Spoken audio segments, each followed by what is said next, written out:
Buenas noches, muchas gracias por acompañarnos una vez más aquí en Fundación Global Democracia y Desarrollo.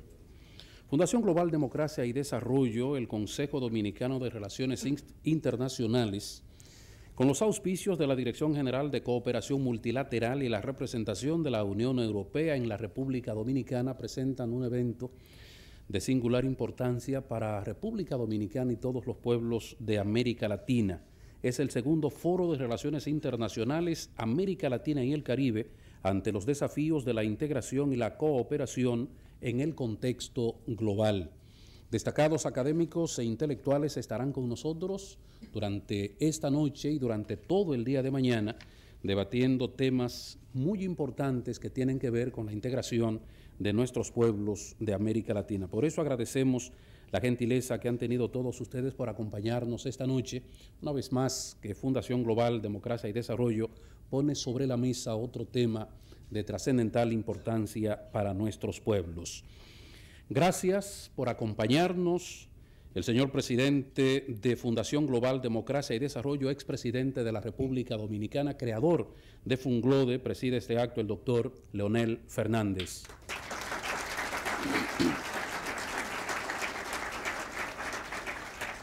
Es un honor también que nos acompañe la doctora Alejandra Liriano. Ella es la directora del Consejo Dominicano de Relaciones Internacionales.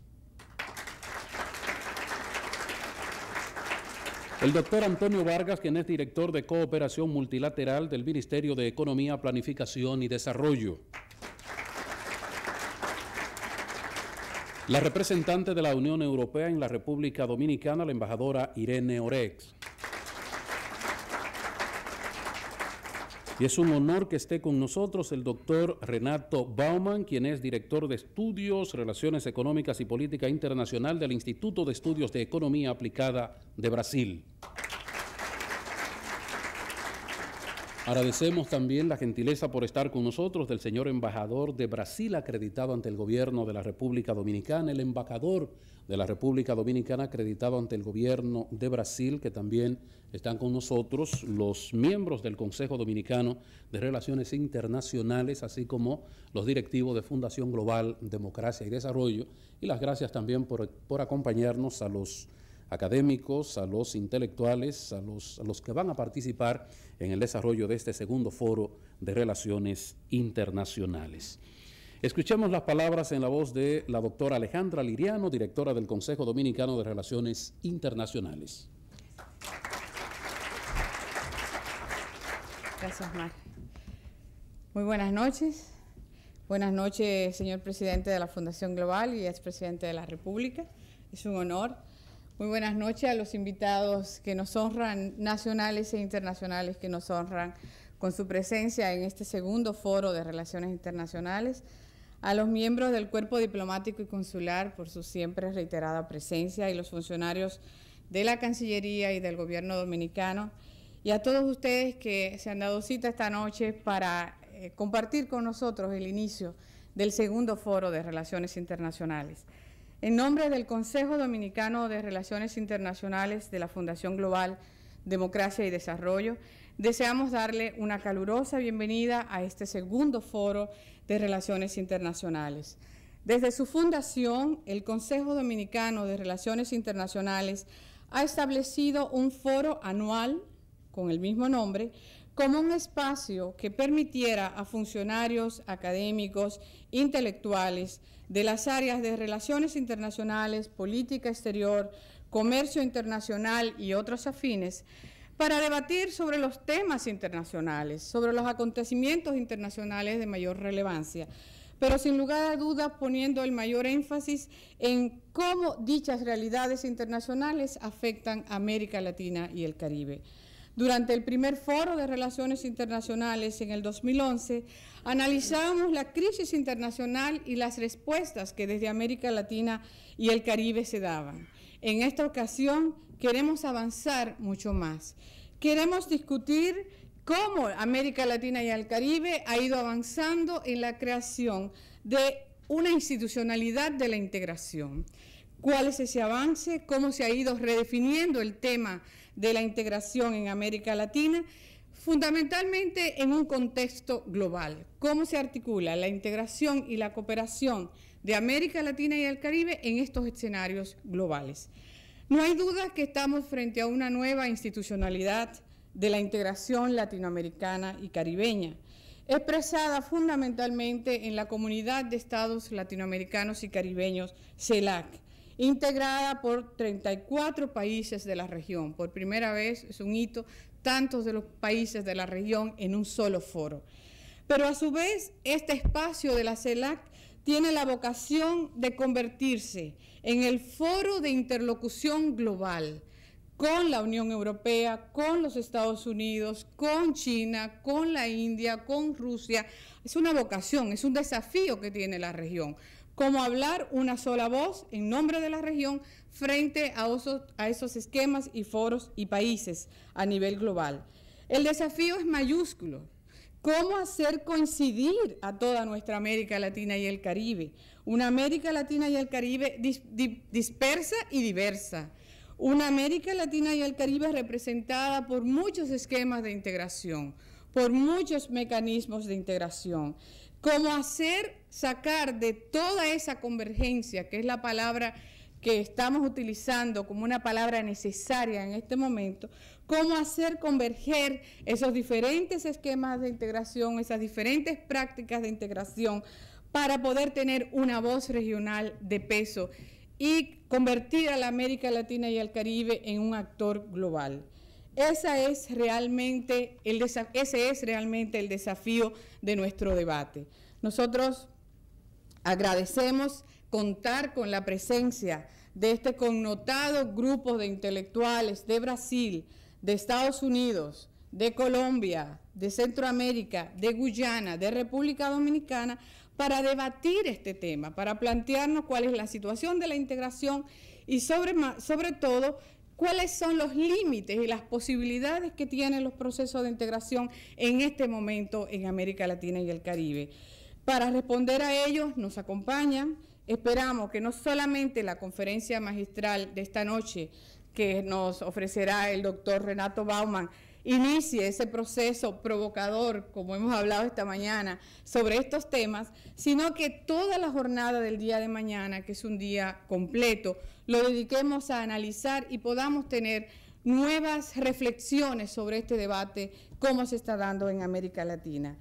Este encuentro no pudo haber sido concluido, concertado, sin el apoyo de la Unión Europea, a la cual agradecemos, y de la Dirección General de Cooperación Multilateral, sensible a este tipo de debates precisamente porque la Fundación Global Democracia y Desarrollo es un socio estratégico de la Fundación Unión Europea América Latina. Y como socio estratégico nos corresponde generar este tipo de debates, aportar a una reflexión mucho más actual, mucho más dinámica y mucho más en el sentido prospectivo de cómo América Latina puede, integrada, tener un mejor papel mundial. Sean ustedes bienvenidos no solamente a la sesión de esta noche, sino también a la jornada intensa del día de mañana. Buenas noches.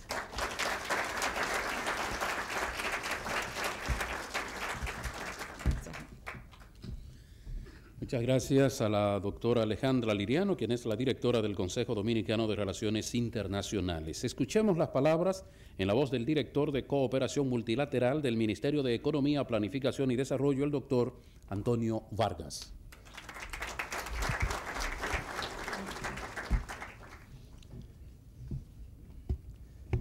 Muy buenas noches, Su Excelencia, doctor Leonel Fernández Reina, es presidente de la República Dominicana y presidente de la Fundación Global Democracia y Desarrollo. Honorable señor Marco Herrera, director ejecutivo de la Fundación Global Democracia y Desarrollo. Su Excelencia, la señora embajadora Irene Oretz, jefa de la delegación de la Unión Europea en la República Dominicana.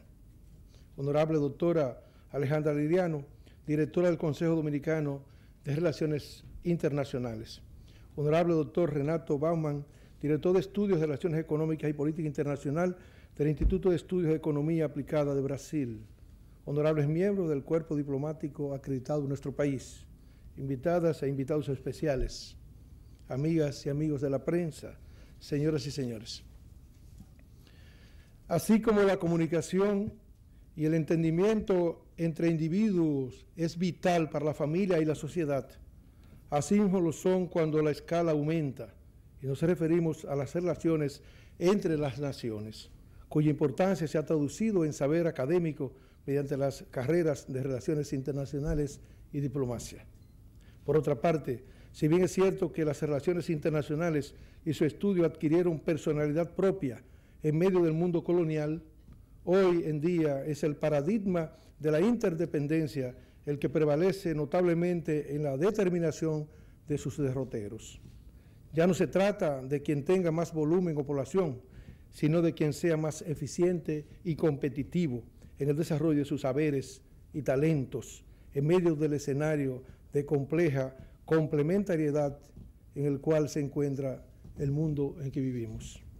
Es por ello que constituye para mí un altísimo honor participar en la inauguración de este foro, a sabiendas de que el proceso de integración de América Latina y el Caribe no puede concebirse fuera del vínculo con la economía y la política mundial.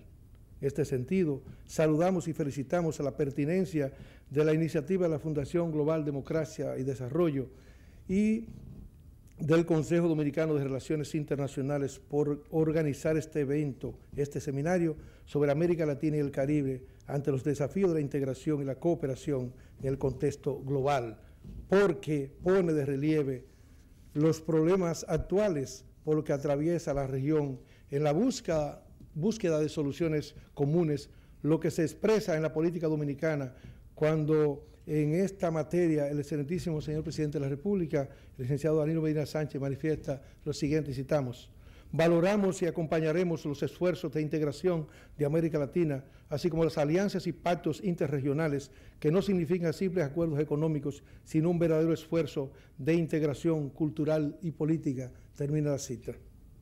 En una mirada retrospectiva, el proceso de integración y cooperación regional de América Latina y el Caribe ha atravesado diferentes etapas en función de las condiciones prevalecientes para la inserción en las economías al mercado mundial. A grosso modo, en el siglo XX, la integración y la cooperación de América Latina y el Caribe se impactó por el colapso del sistema comercial y financiero internacional originado en los países desarrollados a finales de la década del 20 y en los años 30. Posteriormente sufrió el impacto de la Segunda Guerra Mundial y la secuela del periodo de la Guerra Fría, que incidió sobre la geopolítica y las relaciones económicas internacionales. Desde finales de la década del 50, los esquemas de integración regional con énfasis en el mercado común latinoamericano se expresaron en la Asociación Latinoamericana de Libre Comercio, Asociación Latinoamericana de Integración ALADI. En estas etapas no ha sido caracterizada la vulnerabilidad de los países de la región frente a los choques externos, sobre todo por la creciente integración de la economía internacional, que exige además la integración al sistema financiero internacional. En la etapa actual, el contexto global ha cambiado desde la década del 90, el inicio del siglo XXI. Ha hecho relevante el surgimiento de los países emergentes, Brasil, Rusia, India, China, Sudamérica, es decir, los países denominados BRICS, cuya participación en la arena mundial está dando lugar a un reordenamiento del sistema internacional. En consecuencia, el análisis del proceso de integración y cooperación de América Latina y el Caribe hay que analizarlo también en esta perspectiva. En la presente coyuntura, la crisis económica y financiera de los países de la Unión Europea y de los Estados Unidos ha impactado sobre el descenso de sus economías con el consiguiente aumento del desempleo, a diferencia de la región de América Latina y el Caribe, que a pesar de la crisis ha logrado en el mediano plazo crecimiento económico con estabilidad en condiciones democráticas, resaltando sin embargo que sigue pendiente de solución las brechas de igualdad social. Los efectos de la crisis asumen diferentes características según la región, porque sigue de hecho prevaleciendo las asimetrías básicas que tienen un carácter sistémico, tales como el contraste entre el desarrollo dinámico de los mercados y el rezago en la construcción de una gobernabilidad global que no está permitiendo avanzar en la producción de bienes públicos globales.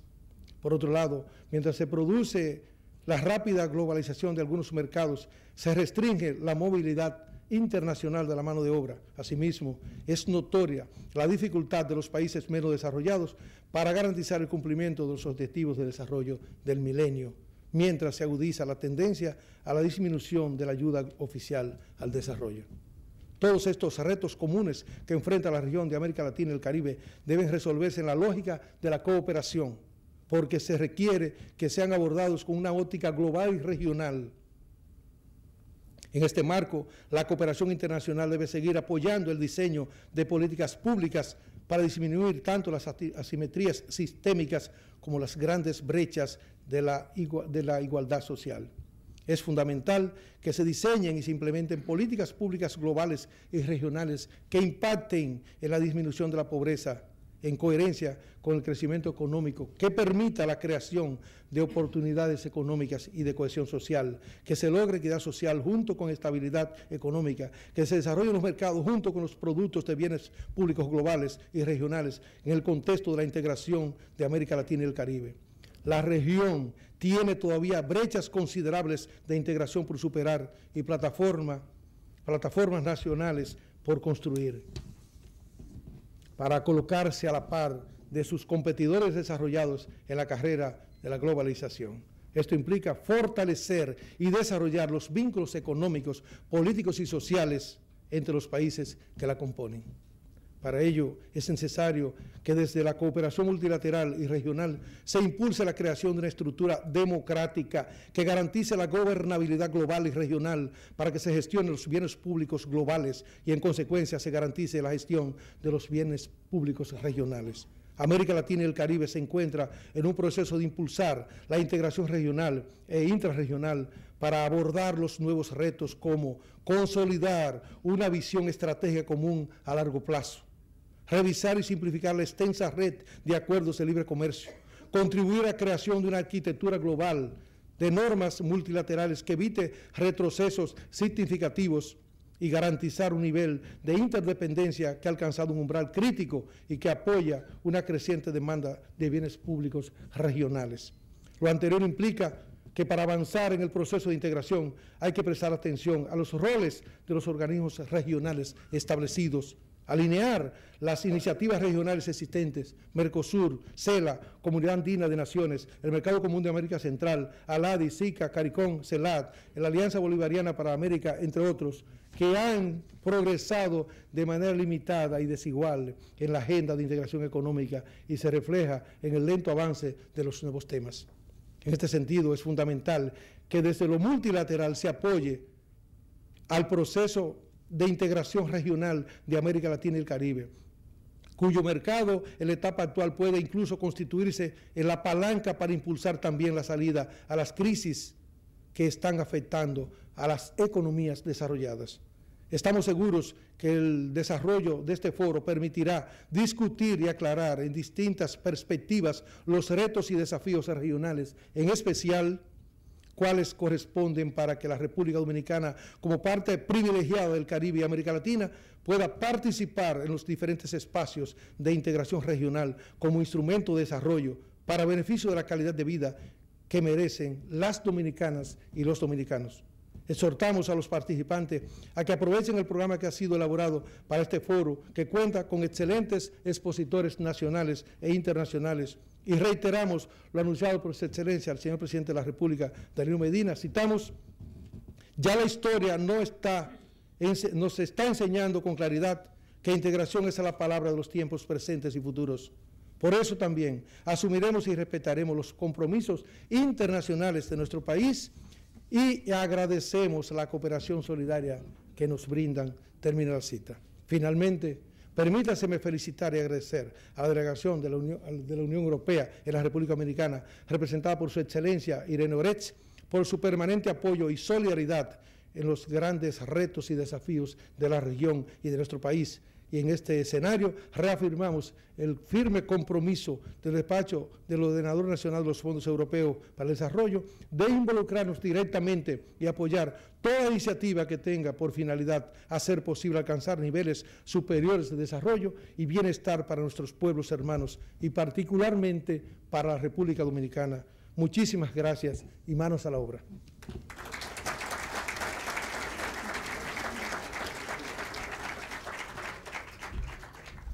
Fueron las palabras en la voz del doctor Antonio Vargas, director de Cooperación Multilateral del Ministerio de Economía, Planificación y Desarrollo. Escuchemos las palabras en la voz de la representante de la Unión Europea en la República Dominicana, la embajadora Irene Orex.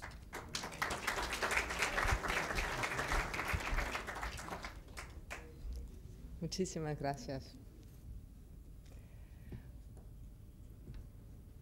Distinguido doctor Leonel Fernández Reina, presidente FUNGLODE, expresidente de la República, querida amiga viceministra Alejandra Liriano, directora del Consejo Dominicano de Relaciones Internacionales, queridos amigas, amigos, colegas del cuerpo diplomático, funcionarios, conferencistas, participantes todos. Ante todo, déjeme expresar mi felicitación al Consejo Dominicano de Relaciones Internacionales y a la Fundación Global Democracia y Desarrollo, FUNGLODE, por haber tenido la idea, la iniciativa de organizar un foro tan oportuno. Déjeme agradecer también a todos los que van a participar, los que van a exponer, y los que van a debatir durante el día de mañana temas tan importantes como la integración regional. Cuando la idea de ese foro se nos presentó, y cuando Alejandra nos preguntó si nosotros podíamos apoyar este foro, lo acogimos con mucha apertura y con mucho interés, porque es un tema de integración y cooperación en el texto global que está muy en el centro de nuestra propia identidad. Nuestra identidad como Unión Europea, como producto del proceso más ambicioso y completo de integración regional, de un proceso exitoso que ha logrado cosas extraordinarias en estos últimos 60 años en Europa, en una Europa que había sido muy destruida después de la guerra más violenta de la historia. Es verdad que hoy estamos atravesando un periodo de crisis, pero también es verdad que estamos trabajando para salir de ella, y también es verdad que la salida de la crisis europea va a pasar por más integración y no por menos. No hay duda para nosotros que América Latina tiene una vocación evidente de región integrada y que entendemos que la integración acelerada de América Latina está en la agenda de todos. Ahora bien, hay una serie de iniciativas de integración regional a escalas muy diferentes en América Latina. Como Unión Europea siempre hemos tenido una actitud positiva a todas ellas y siempre hemos dado nuestro apoyo a esas iniciativas, siendo coherente con nuestra propia visión de que la integración regional es el camino a seguir, y sobre todo en regiones de economías pequeñas y vulnerables. El hecho de que existan tan diferentes proyectos de integración, convicciones diferentes sobre objetivos y caminos a seguir, es la razón y la inspiración de este foro. De este foro que estamos abriendo hoy y en el cual pensadores y analistas van a desarrollar o debatir diferentes opciones, y estamos seguros que este foro, que viene en momento tan oportuno, va a apoyar a desarrollar una visión y estrategia comunes. Y no dudo que el anfitrión, la República Dominicana, va a sacar provecho de esa reflexión para pensar o para reflexionar acerca de sus propias decisiones y estrategias frente a los diferentes procesos de integración en la cual está involucrada. Europa quiere acompañar ese proceso de manera solidaria, pero también interesada. Nos interesa tener socios caribeños y socios latinoamericanos que son prósperos, estables y democráticos, y que tienen políticas coordinadas entre ellos. Y nos interesa tener enfrente, también tener partenarios y mercados grandes para nuestras exportaciones, y socios para nuestras importaciones. Socios también y amigos y aliados en los procesos complejos de mundialización y en los foros globales. Por tanto, hemos acogido con mucho interés y con mucho placer la iniciativa cuando se nos dio a conocer, y estamos seguros que la reflexión de ese foro inspirará el desarrollo del pensamiento de política exterior en la República Dominicana. Así, en ese sentido, saludo a este foro y deseo muchísimo éxito en sus trabajos. Muchísimas gracias.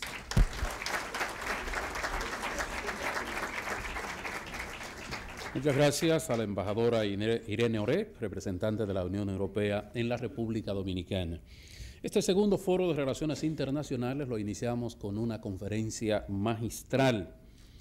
Esta conferencia de esta noche nos la presenta un hombre con vasta experiencia académica, es un destacado también intelectual, es licenciado en Economía por la Universidad de Brasilia, cuenta con una maestría en Economía por la misma universidad y posee un doctorado en Economía por la Universidad de Oxford en Inglaterra.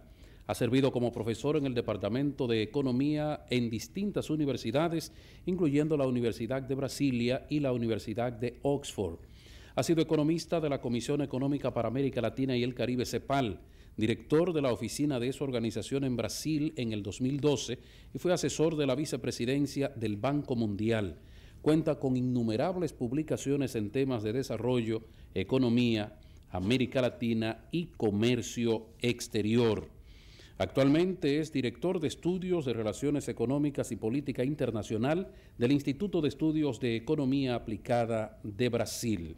El tema que nos presenta en esta conferencia es Multilateralismo e Integración, una respuesta a la crisis de inserción de América Latina y el Caribe. Recibamos a Renato Baumann.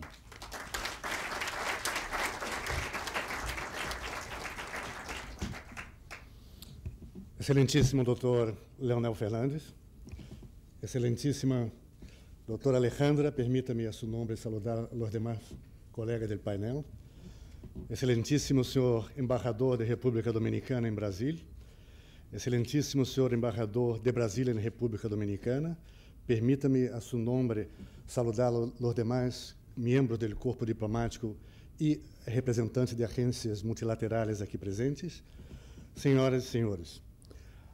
Eu quisiera empezar mi presentación esta noche con 3 puntos.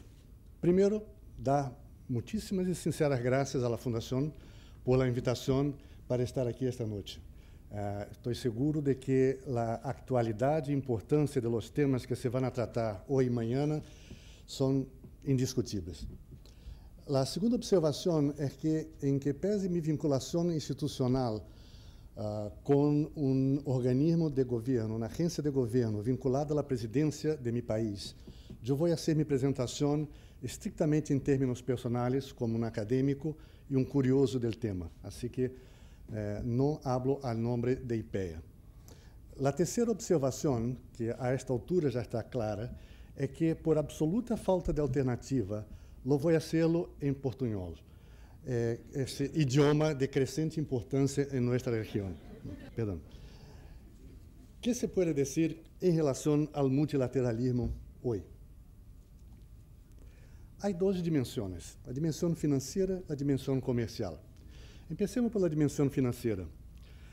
Como todos sabemos, há desequilíbrio entre os países emissores das principais moedas e os demais. Estamos aí, os quantitative easing, do dólar, do euro, recentemente do ien, com todos os traumas que isso nos ha planteado, com os desequilíbrios de competitividade que isso ha implicado, etc.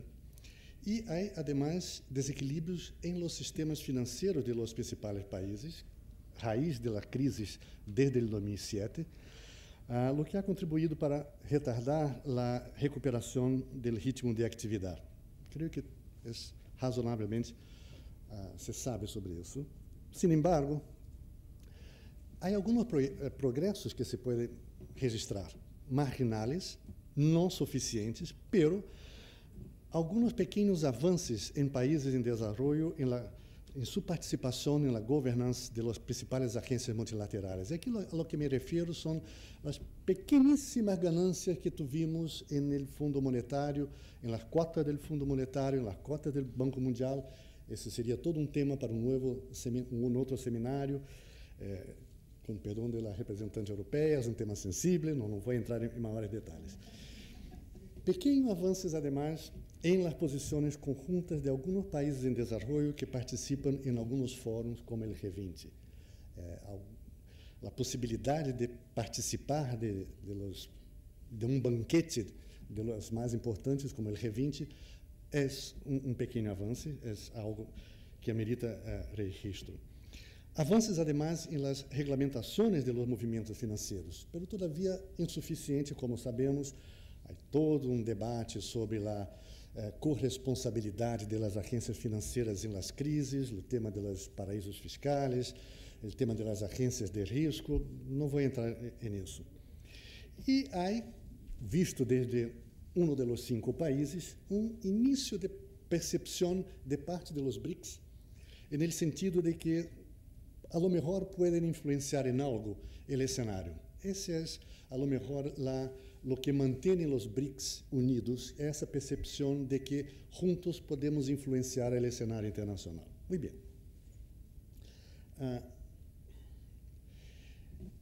En el ámbito financiero, la dimensión multilateral es a lo mejor dudosa, por 2 motivos. Uno, no hay una instancia reguladora, y, por lo tanto, la relación de fuerzas atende más bien a los intereses individuales de los países y, además, no hay un locus negociador, donde se negocian los temas financieros. Hay un montón de iniciativas aquí y allá, pero, por ejemplo, mi país ha estado insistindo en el tema de las tasas de cambio en cuanto medidas, barreras comerciales, y no encuentra dónde negociar eso. No pertenece al fondo, porque é um tema comercial, não pertence à OMC, porque é uma questão financeira, e aí estamos. Pero há uns poucos exemplos de iniciativas bem-sucedidas até aqui. A iniciativa asiática Chiang Mai, desde 2000, que implica Fundo Comum de Reservas, um mercado regional para títulos soberanos de los países asiáticos, iniciativas para early warnings em relação a crises conjunturais, etc. Aqui na América Latina, sobretudo los andinos, inicialmente los andinos, pero com a adesão de outros, o Fundo Latino-Americano de Reservas é uma experiência exitosa. En el Cono Sur, o Convênio de Crédito Recíproco, que tenho entendido que está por detrás de uma série de iniciativas de empresas brasileiras aqui e de préstamos do Banco de Desenvolvimento, e algo que, al parecer, se vai concretar em los próximos anos, fingers crossed, as iniciativas entre os BRICS. O pool de reservas e o Banco de Desenvolvimento está por ver-se como se vai materializar esse tema, pero são pequenos avanços no âmbito financeiro.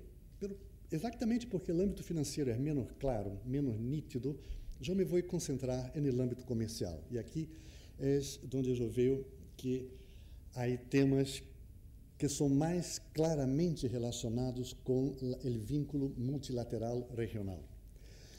Empecemos por el mesmo debilitamento da Organização Mundial de Comércio. A que se deve? Em primeiro lugar, a multiplicidade de acordos bilaterais e plurilaterais, todos sabemos, como uma resposta do mercado, se é que podemos chamar assim, à frustração com a Ronda Doha. Desde Seattle, há uma multiplicidade de acordos que se han firmado, incluso por parte de países, os asiáticos, que historicamente sempre foram muito resistentes a firmar acordos preferenciais, está de moda agora. Segundo, o hecho de que, na boa parte desses acordos, é o que se chama, no jargão, OMC Plus. São disciplinas que não han sido negociadas no âmbito da Organização Mundial de Comércio. Vão mais allá, o que impõe à organização uma crise existencial de como lidar com essas questões. Terceiro, isso são consequências das mesmas frustrações com a Ronda Doha. E quarto, por la amenaza de convertirse la Organización Mundial de Comercio en una OMC 2.0. Voy a volver a ese tema en un segundo. Lo que significa una canasta de desafíos para mi compatriota, que está a punto de sentarse en esa silla tan caliente como la de la Organización Mundial de Comercio. En que pesen las demás consideraciones, aquí concentrar en la dimensión comercial y productiva. A mi modo de ver, de esos temas de debilidad de la OMC, el debate sobre la OMC 2.0, de que Pascal Lamy ha más de una vez mencionado de forma enfática, está ahí Richard Baldwin trabajando como loco, vendiendo la idea del WTO 2.0, es a lo mejor el eslabón más claro en el debate de vínculo entre el multilateralismo y el regionalismo. Y a eso voy, y ahí quiero concentrar mi presentación. ¿Qué es OMC 2.0?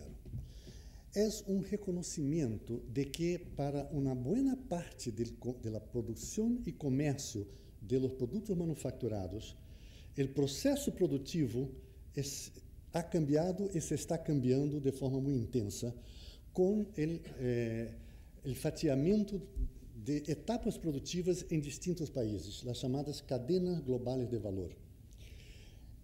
De ser así, la OMC, tal como conocemos, não é adequada para lidiar com esses temas.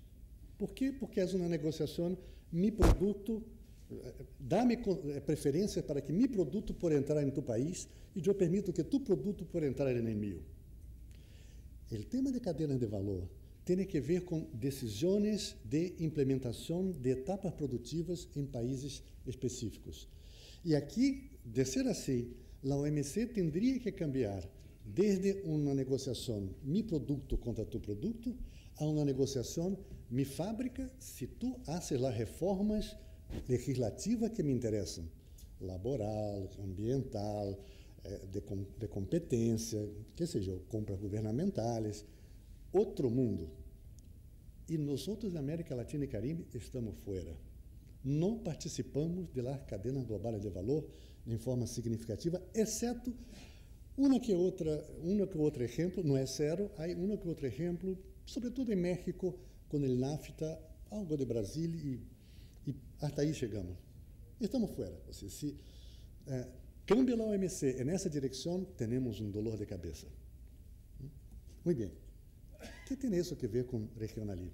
Até aqui, multilateral. Esse é o cenário financeiro e comercial no âmbito multilateral.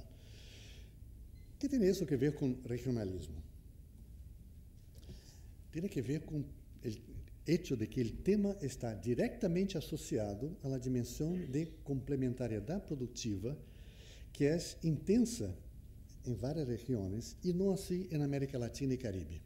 Nós todos sabemos que desde ao menos o século XIX, o comércio, as exportações dos países europeus vão a outros países europeus. O sea, 2/3 partes do comércio europeu é intra-europeu, o que significa que há uma vinculação não só de fluxos de bens, mas de processos produtivos na região desde há muito tempo. Muito bem. Em Ásia, sobretudo no leste de Ásia, os indicadores de complementariedade produtiva são surpreendentemente altíssimos. Se uno saca as contas, se vai encontrar com que há um estándar europeu de interação produtiva. Vou mostrar alguns números aqui. Nós outros não. Na América Latina e Caribe, não. É muito pouco o que temos. E a isso vou a concentrar. Mas antes de entrar nisso, se estamos falando de integração regional, haveria que definir para que queremos acordos preferenciais. Porque negociamos porque venimos negociando há 60 anos, aí, por alguma razão negociamos acordos preferenciais. Eu propongo que há ao menos 7 motivos mais ou menos identificáveis e previsíveis por los quais nós outros negociamos e firmamos acordos de preferências comerciais. O primeiro deles, o mais intuitivo, a búsqueda de ganâncias comerciais. Se meus produtos tenho uma preferência para entrar em tu mercado, eu vou poder vender mais, eu vou poder ganhar com isso. Esse é o mais sencillo, o mais óbvio.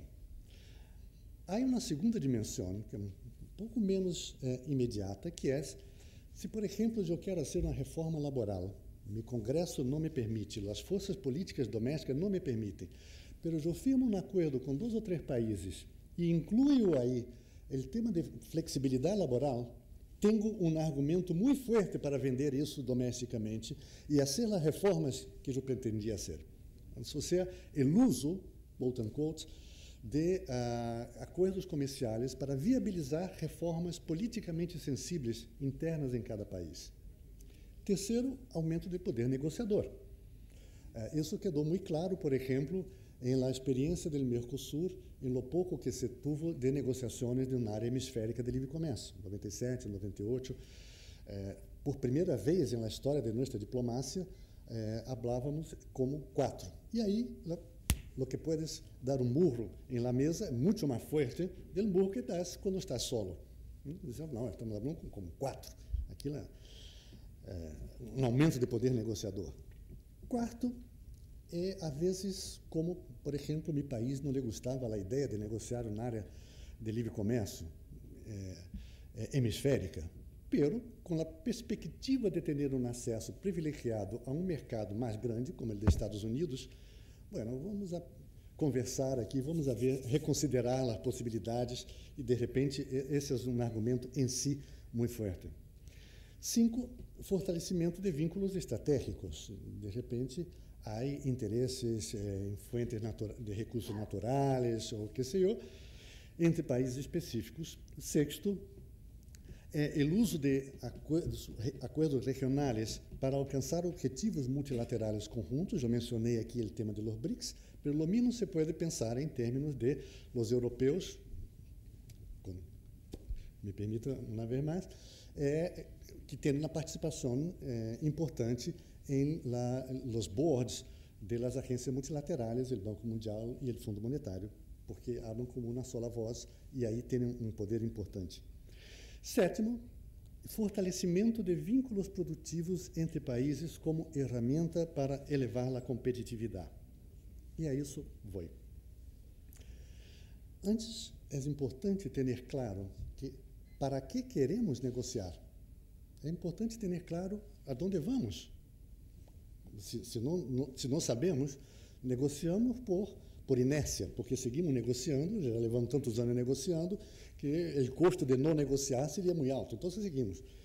É fundamental que sepamos como fazer o desenho da direção do processo negociador. Quais são os objetivos entre essa lista, dentro dessa lista que é apresentado, aqui leva o processo negociador. E aqui, o fortalecimento, hoje por hoje, 2013, no mundo, comércio de manufaturados, a parte nobre do comércio, porque é o setor manufatureiro ele que transmite progresso técnico de forma mais eficiente, ele que tem um dinamismo prospectivo de demanda mais previsível, etc., etc., etc., mais estabilidade de preços, que sei eu, toda a gente gostaria de exportar, participar ativamente do mercado de manufaturas. De ser assim, o que se vê hoje em dia é que há 3 polos no mundo de produção de manufatura e, à la vez, de demanda de manufatura. O mais dinâmico é o leste asiático, de lejos. Todos conhecemos, sabemos de los produtos que chegam aqui com Made in China, que não são Made in China, são Made in Asia. Eu vou mostrar alguns números aqui. 2, o segundo mais dinâmico, Norte América. Aí, as maquiladoras, a relação dos 3 países de Norte América. E terceiro, mais antigo, um pouco menos dinâmico, mas extremamente sólido, a União Europeia. São os 3 polos. We are out. Estamos fora. A geografia não nos ajuda, nossas falta de perspectiva de processo negociador tampouco nos ajuda, os custos, etc., não nos ajudam. E meu ponto é fundamental que agora tenhamos um pouco mais claro que é o que está passando no resto do mundo para que podamos nós outros identificar como nos insertamos nesse contexto. O que podemos dizer da América Latina em geral? Bueno, a riqueza em recursos naturais, sobretudo em Sudamérica, ha possibilitado ganâncias substantivas graças ao boom recente dos preços de commodities. Mientras os chinos construíam usando minério de hierro e comam soja e comam mais carne, mais proteína animal, e vamos bem. Ao menos os sul-americanos, com todo o respeito. Há temas que são mais complicados em Centro-América e Caribe. Essa entrada de divisas por el crescimento acelerado das exportações ha significado uma sobreoferta de dólares, por lo tanto, o preço do dólar ha caído e, com isso ha afetado a competitividade de nossas indústrias. E, mais que isso, cada país ha lidado com esse tema de forma individual. Muito bem. Ao mesmo tempo, enfrentamos uma competência crescente de produtos asiáticos, tanto em nossos mercados, quanto em los mercados hacia onde exportávamos antes.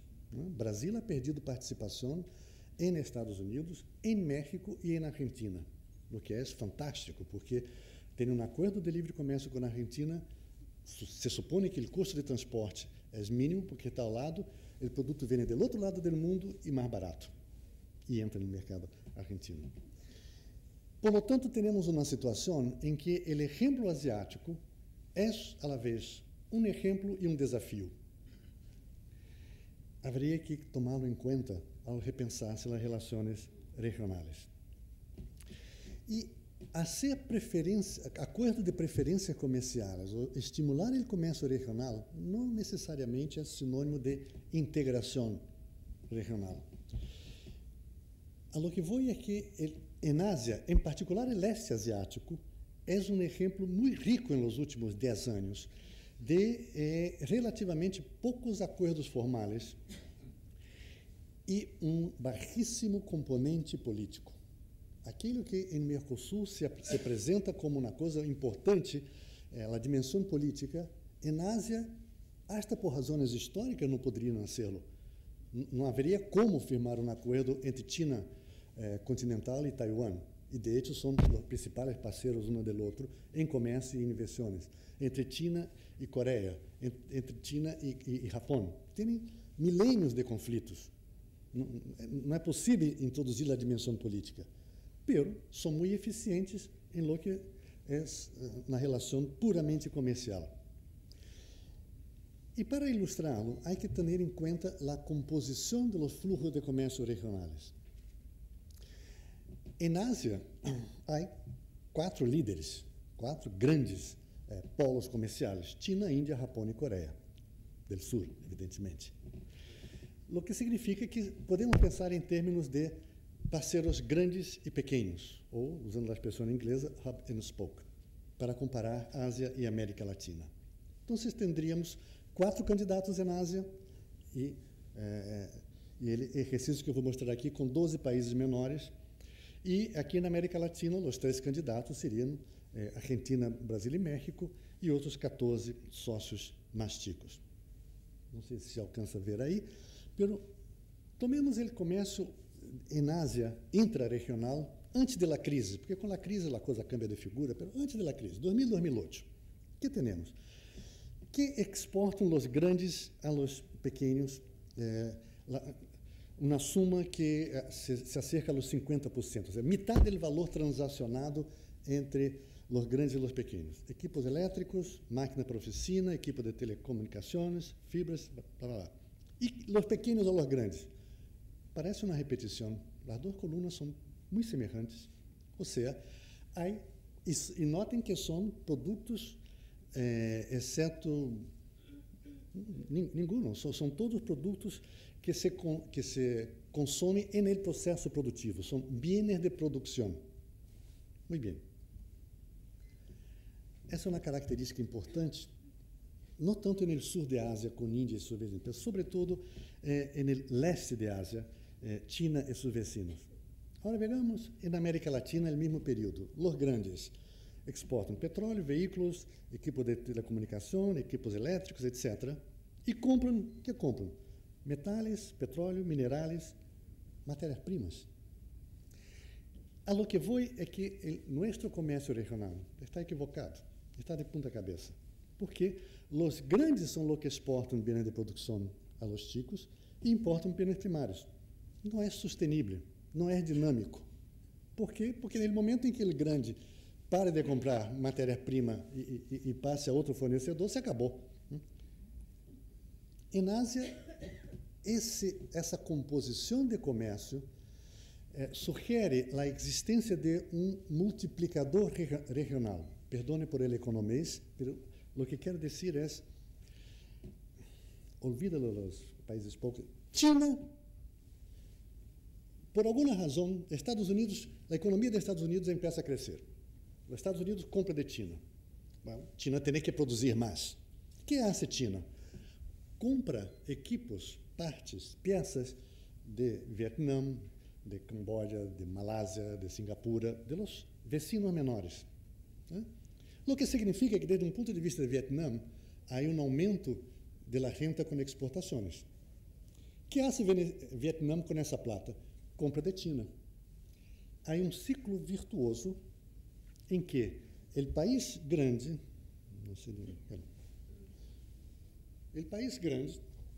compra bens de produção e o pequeno vende esses bens e, à la vez, demanda roupa, calçado, que sei eu, eletroeletrônicos de China. Há uma bicicleta que se autoalimenta, é um processo em que win-win, todos ganham, e que é claramente sustentável ao longo do tempo. Parênteses, China ha cambiado sua lógica de crescimento. O último plano quinquenal enfatiza o consumo interno, como todos sabemos. E isso ha começado a dar um certo dolor de cabeça aos vecinos. Mas, mientras não se materialize esse problema, temos que competir com isso. O que passa na América Latina? Brasil vende equipos a Bolívia, compra gás natural, Bolívia, com o que a receita de exportação de gás natural, le compra roupa e calçados à China. Essa é tão sencillo quanto isso. Ou seja, não é a mesma lógica. Estamos em uma direção equivocada. Não há uma interação produtiva, não há complementariedade, portanto, não há sustentabilidade de nossos exercícios de integração ao longo do tempo. Não é uma relação dinâmica, não há uma dependência de parte do sócio grande em relação ao sócio chico. E esse é o ponto. Mientras que na Ásia, claramente há uma dependência no mesmo processo produtivo. Perdão. O hecho de que em Ásia, em particular leste asiático, insisto, uma boa parte do comércio regional seja em bens de produção, tem não só uma consequência de que parece mais sustentável ao longo do tempo, mas, además, tem um impacto sobre o ritmo de crescimento das economias dessa região. Antes de entrar em la gráfica, permita-me fazer um parênteses metodológico, não vou entrar aqui em equações nem nada. Se eu considero uma região com 12, 15 países e quero ver o que passou com os PIBs de cada qual em um determinado período, você tem várias observações. Há várias maneiras de medir se isso é uma coisa homogênea ou se há diferenças. O que eu vou mostrar aqui é um indicador que simplesmente sugere o seguinte: se esse indicador cresce, é porque o peso de cada observação aumentou, ou seja, se tornou mais homogêneo ao longo do tempo. Isso é chamado índice de entropia, olvido os números complicados, em dólares constantes, etc. Mas se tomamos 2 décadas, de 92 a 2008, e vemos o que passou com a composição de los PIBs da região, de los países grandes e los chicos. América Latina é uma reta horizontal, não passou nada. Mientras que na Ásia temos uma curva ascendente. Que é o que me disse essas duas curvas? 92 a 2008, um período em que, na América Latina, as economias grandes cresceram pouco, portanto, seria, em princípio, mais fácil que os chicos se acercaram a los grandes. Dois, a maior parte dos países tiveram enormes ganâncias em los preços de suas exportações, em las relações de intercâmbio.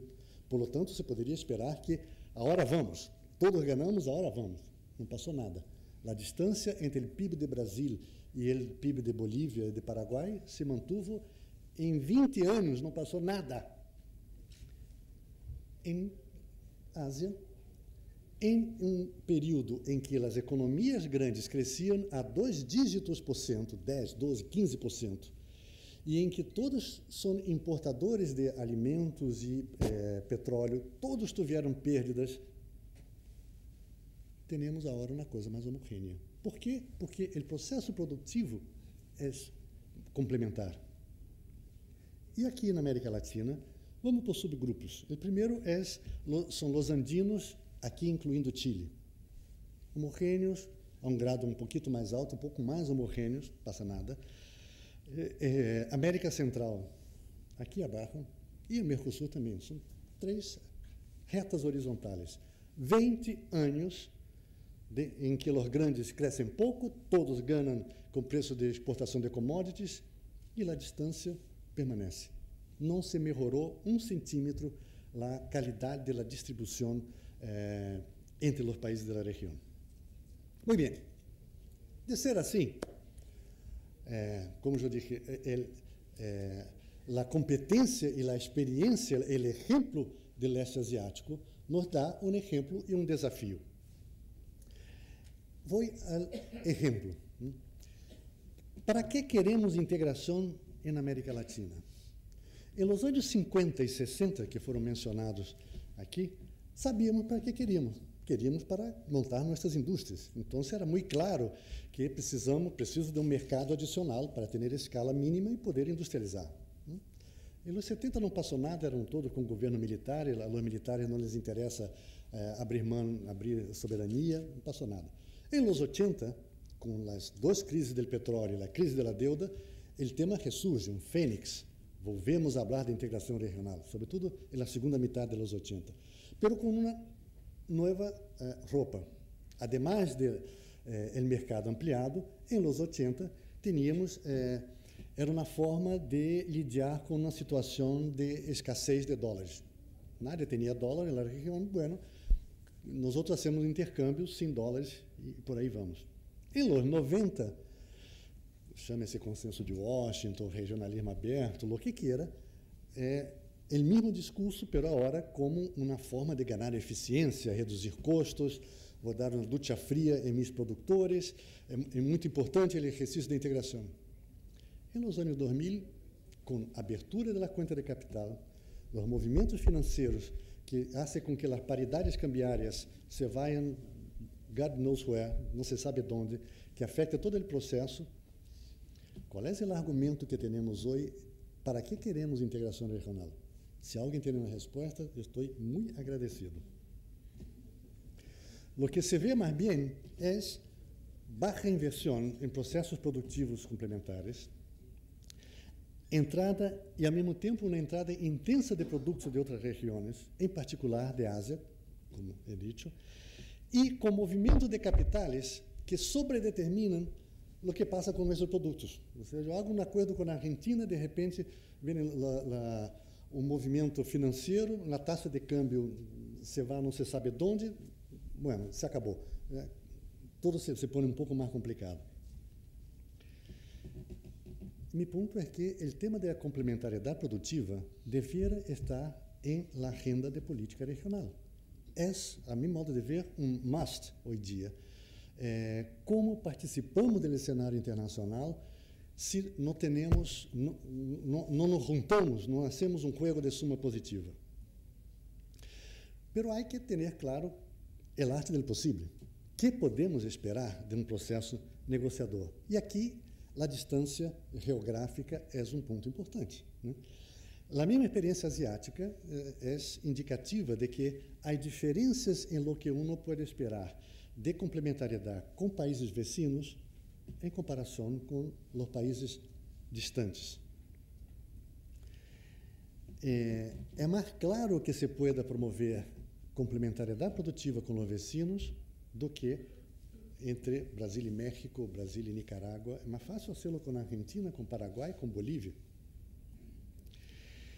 Isso significa que a integração latino-americana e caribenha necessariamente tem que ser pensada em termos de uma geometria variável. Mas não é desconsiderar, não estou dizendo que não vamos fazer integração, então, olvídalo. Não.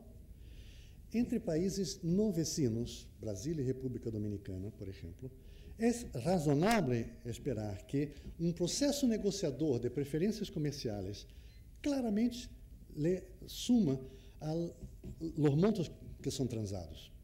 Evidente, porque temos facilidade de acesso ao mercado de parte a parte. E se isso é assim, então há ganâncias no processo produtivo, ganância de escala, redução de ineficiências, aumento de grau de competência, etc., e estímulo às inversões. Item 1 de minha lista de 7 itens de por que se quer integrar. Pero é ilusório esperar, entre países que não são geograficamente cercanos, a adoção de um arancel externo comum. Não faz nenhum sentido que Brasil e República Dominicana negociem um arancel externo comum, incluso porque vai ser muito difícil controlar isso. A formação de redes produtivas complementares, com alguma exceção aqui e ali. Os efeitos de señalização das políticas econômicas e institucionais na direção que eu mencionei, seja em termos de reformas internas, seja sobre as posições externas dos países. Não, o máximo que podemos esperar são preferências comerciais, impacto sobre o processo produtivo, ganâncias, aumento de produção, de inversões, e até aí chegamos. É distinto do que a República Dominicana pode esperar de uma relação mais intensa com países de Centroamérica e outros caribenhos. É decir, se a produção de complementariedade produtiva é algo desejável, que me parece, para melhorar a competitividade, há que considerar como consegui-la e com quais países. O que se recomenda como síntese? Primeiro, entender o comércio regional como uma ferramenta para lidar de forma conjunta com a competência de outras regiões, uma dimensão que está ausente em nossas agendas. Segundo, os sospechosos de sempre, né? As barreiras ao comércio, as carências, os custos de infraestrutura física, legislativa, normativa, adaptar os processos produtivos internos para lidiar com um comércio mais intenso. Terceiro, promover complementariedade produtiva entre países.